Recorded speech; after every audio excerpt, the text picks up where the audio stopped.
మొదటిసారి చేపల పులుసు వండేవాళ్ళు ఇలా అయితే ట్రై చేయండి. బాగా కుదురుతుంది అండ్ ఈజీగా కూడా ఉంటుంది. కొరమీను చేపతో అయితే నేను చేస్తున్నాను ఈ పులుసుని.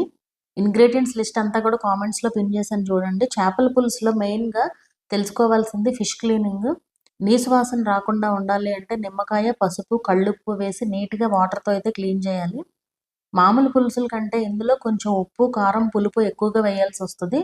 అలాగే మనం వాడే మసాలా కూడా ఎక్స్‌ట్రా టేస్ట్ అయితే ఇస్తుంది. నేనైతే బయట దొరికే ఫిష్ కర్రీ మసాలా అయితే యూజ్ చేస్తున్నాను ఈ పులుసుకి. అలాగే కొత్తిమీర కూడా మెయిన్ ఇంగ్రీడియంట్ ఇందులో. ఇది ఎక్కడ స్టైలు కాదు. నేను జనరల్‌గా ఇంట్లో చేసేటప్పుడు ఈ స్టైల్‌లోనే చేస్తూ ఉంటాను చేపల పులుసు ఎప్పుడు చేసినా కూడా. ఇంకా ఏం ఎక్స్‌ట్రాస్ అయితే వేయను. చాలా సింపుల్ ప్రాసెస్. అండ్ ఇంగ్రీడియెంట్స్ కూడా చాలా తక్కువే యూజ్ చేస్తాను. సో, అంతా లిస్ట్ అయితే కామెంట్స్‌లో పిన్ చేశాను చూడండి. ఈ ప్రాసెస్‌లో ట్రై చేయండి. చాలా సింపుల్‌గా, ఫాస్ట్‌గా కూడా అయిపోతుంది అండ్ అందరికీ కూడా నచ్చుతుంది.